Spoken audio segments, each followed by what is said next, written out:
모든 교육활동 그리고 선생님의 모든 움직임, 모든 말, 모든 행동에는 이유가 있어야 돼. 근거가 있어야 된다고. 근거가 없으면 안 돼요. 내가 이 말을 할 거야. 이 말을 한다고 했을 때도 근거가 다 있는 거예요.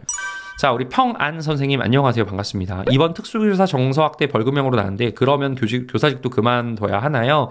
수업 중 녹음기 있다고 생각해야 하겠지만 항상 말실수를 할까봐 정말 괴롭네요. 라고 하셨는데 수업 중 녹음기가 있을 거라고 가정은 하고 저도 수업은 합니다. 왜냐면 있을 거라고 생각해요. 저희 반에는 있을 수 있겠죠. 저희 반에는 무조건 녹음기가 없을 거예요. 라고 얘기를 하기는 좀 어려운 상황인 것 같고 선생님 걱정하시는 바가 뭔지도 알고 근데 저는 그런 거 있건 없건 합니다. 그냥 저는 제대로 해요. 힘들고 아쉽고 하긴 하지만 그것까지 신경 쓰면은 제가 제 교육이 안 돼요. 이거를 걱정을 안 하는 건 아니에요. 왜냐면 저도 진짜 민원 많은 학교에서도 근무를 해봤고 아는데 그 녹음기가 있다. 녹음기가 있을까? 그럼 아무 말도 못해 우리. 수업 시간에 하는 내용도 다 녹음이 되고 있다는 거잖아요. 선생님이 수업을 제대로 한 애 못한 애를 민원을 걸 수 있다라고는 생각을 왜 못하죠? 그 부분도 있잖아요.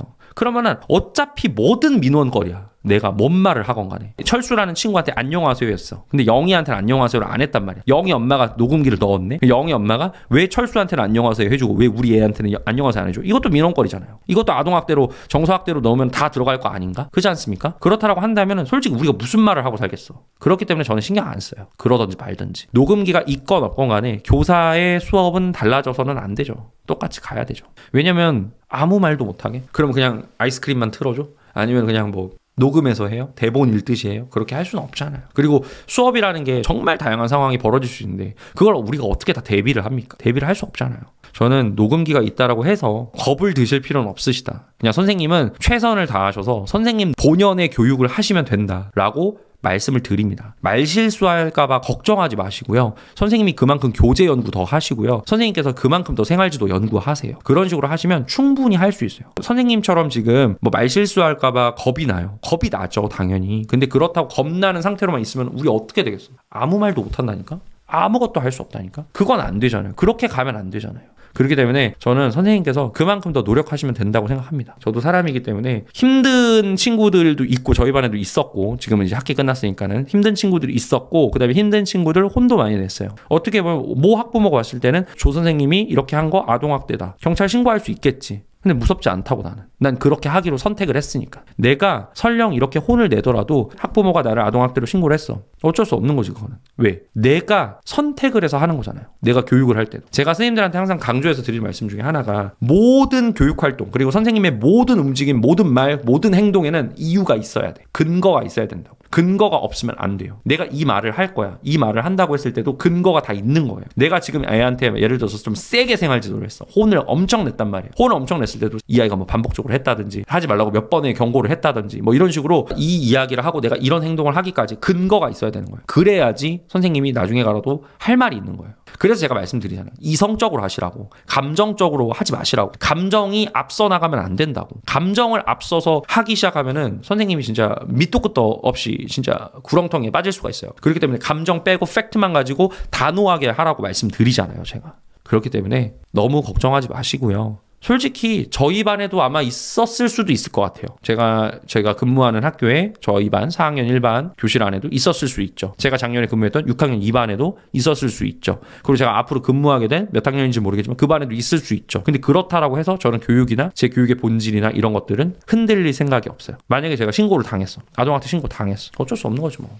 제가 돌이킬 수 없잖아요, 그거는. 그렇다고 애들 가방을 다 뒤져? 그렇다고 그 녹음기에 녹음되는 게 무서워서 아무 말도 안 해? 그건 아니지 않습니까? 나중에는 이런 걸로 민원 들어와요. 제가 몇 번을 말씀드렸는데 그 문제 행동을 많이 하는 금쪽이 친구 중에서 이렇게 돌발로 옆에 친구를 때리거나 옆에 있는 아이들을 진짜 괴롭히거나 또는 뭐 뭔가를 집어 던지거나 쌍욕을 하거나 이런 친구들 많잖아요. 그런 친구들을 선생님이 무서워서 제지를 안 했어. 예를 들어서. 제지를 안 했을 때 그 제지를 안 한 걸로 민원이 들어온다니까? 어떻게든 들어와 민원은. 그러면 나는 선택을 한 거야. 내가 이 아이를 막고 내가 이 아이를 잡고 이 아이가 못하게 잡아서 안아서 그 다음에 하지 말라고 제가 얘기했어요. 단호하게 얘기했어요. 난 이걸 선택한 거예요. 왜? 다른 아이들을 지키려고. 그런 식으로 가는 거예요. 민원은 뭘 해도 들어옵니다. 정말 민원에 A부터 Z? 아니 훨씬 넓어. 훨씬. 그런 거 무서우면 교직 못해요. 할 수가 없어. 그래서 일단 제가 선생님들한테 항상 드리는 말씀이 감정 통제하시라고, 감정적으로 하지 마시라고, 이성적으로 하시라고, 그리고 항상 근거 생각하시고 항상 팩트만 가지고 일하시라고 그렇게 말씀을 드리는 거예요. 아셨죠? 일단 거기까지도 말씀드려 보겠습니다. 물론 뭐 조부장이 그런 뭐 아동학대 신고라든지 뭐 경찰 조사라든지 이런 걸 안 받아봐서 저렇게 편안하게 얘기할 수 있는 거다라고 말씀하실 수도 있는데, 저뿐만 아니라 모든 생활 지도 업무를 하는 사람들, 근데 모든 초등학교 선생님들 다 마찬가지예요. 언제 아동학대 신고를 당해도 이상하지 않은 사람들이야. 그거 모르는 거 아니라니까. 저희도 주변에도 있어요, 아동학대 신고 당한 사람들. 왜 없겠어? 있지. 근데 그런 거 무서우면 아무것도 못 하잖아요. 나 내 자존심이 있고 내 커리어가 있는데 조부장 가오가 있지. 어떻게 그러겠습니까? 아무것도 못 합니다. 아무것도 못 해요. 진짜 아무것도 못 해요. 그렇게는 안 하고 싶어. 나는 내가 하다못해 경찰 조사를 받게 되더라도 나는 정말 교사로서, 담임 선생님으로서 할 건 다 하고 가고 싶은 거예요. 나중에 무혐의가 나오든 뭐 벌금형이 나오든 뭐가 나오든 간에 난 하고 싶은 대로 그냥 하고 갈 거예요. 그 대신에 내 모든 말과 내 모든 행동과 내 모든 생활지도, 내 모든 교육활동에는 다 근거가 있어. 그게 중요한 거예요. 그래서 그거를 선생님들께서 꼭 알고 가셨으면 좋겠습니다. 거기까지 말씀 좀 드려볼게요. 자, 이정원 선생님, 되도 않는 민원은 바로 쳐내는 관리자분들이 진짜 좋은 분들이셨군요 라고 하셨는데, 이게 관리자가 해줘야 되는 역할 중에 하나죠. 되도 않는 민원 쳐내기. 쳐내야지 당연히. 근데 못 쳐내시는 분들이 생각보다 많으십니다. 도대체 관리자는 어떻게 되신 건지 알다가도 모를 사람들 많죠. 그러니까 저는 관리자가 되고자 하지만, 전 승진 생각이 있으니까 관리자가 되고자 하지만, 정말 학교 선생님들이 정말 되도 않는 민원으로 고생 많이 하잖아요. 그런 것들을 쳐줄 수 있는 사람, 쳐내줄 수 있는 사람은 관리자밖에 없어. 관리자 정도 되면 그 정도 해줄 수 있는 역량 되거든요. 그 정도의 위치가 된다고 생각을 해, 나는. 그렇다면 그걸 해줘야지. 그러니까 저는 그런 걸 하고 싶은 거예요. 관리자가 되면. 내가 뭐 교장 교감으로서 뭐 권위를 누리고 뭐 이런 게 중요한 게 아니라, 무슨 권위가 있어. 지금도 교장 교감 권위가 없는데 제가 뭐 승진할 때쯤 되면 그 권위가 생기겠습니까? 없던 권위가? 절대 안 그렇지. 그러니까 그런 거를 하고자 하는 거예요. 그런 역할을. 내가 지금 솔직히 교사로서 민원이 막 말도 안 되는 민원이 들어오면, 저희 부서로 들어오는 민원 중에 진짜 말도 안 되는 거 제가 쳐내거든요. 쳐내는데 그때 교장 교감한테 간단 말이야, 학부모들이. 왜냐면 나랑 말이 안 통하니까 간단 말이에요. 그럼 그때 교장 교감이 그걸 쳐야 되잖아. 쳐내야 되잖아. 근데 쳐내지 못하고 조부장 불러다가 얘기를 한다고, 들어주라고. 그런 사람들도 봤다고. 그런 사람들이랑도 근무를 했었다고, 내가. 정말 자괴감을 느끼면서. 그래서는 안 되잖아요. 그죠? 그래서는 안 되니까. 뭔 얘기가 더 이까졌어. 어쨌든